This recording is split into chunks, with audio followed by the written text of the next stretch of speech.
A man is dead following a house fire in Oshawa last night. Let's bring in CP24's Beatrice Vaisman, who is live at the scene with the latest. And Beatrice, you've had a chance to speak with neighbours and people who are showing up to this scene this morning.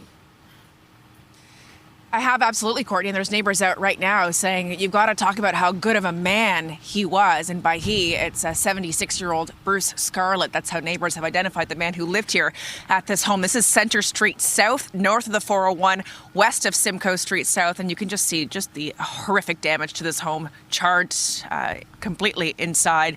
This all happened around 8 o'clock last night. And here's a bit of my conversation with a neighbor named Rick, who I spoke to first thing this morning. Well, I came home last night around 7:30, 7:45, and all I seen was flames coming out the window and door, and all of a sudden the fire truck pulled up, and then everybody just got back and waited to see what was happening. So we're waiting to see. We knew Bruce was in the house because all his vehicles were here. So we're just waiting for them to come down and tell us whatever, and I guess it took half an hour. 45 minutes till they finally pulled him out.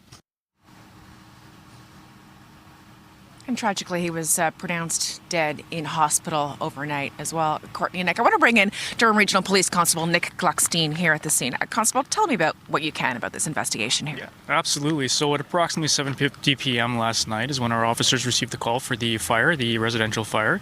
Our officers arrived on scene and located the house fully engulfed in flames.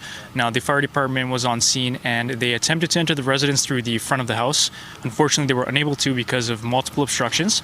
They were able to enter through the second story, where they subsequently located a male who was without vital signs. Now, that male was rushed to the local area hospital, but unfortunately, like you said, he was pronounced deceased. What happened with the investigation after that point? Of course, OFM is going to be investigating, but from a police standpoint, anything criminal suspicious at this point? So when it was safe to enter the home and kind of explore and see what exactly transpired, they did determine that there was nothing suspicious. There was no foul play suspected. Now, we do have the Ontario Fire Marshal's office coming out later in the day to examine the home as well, which they do whenever there is a fatality.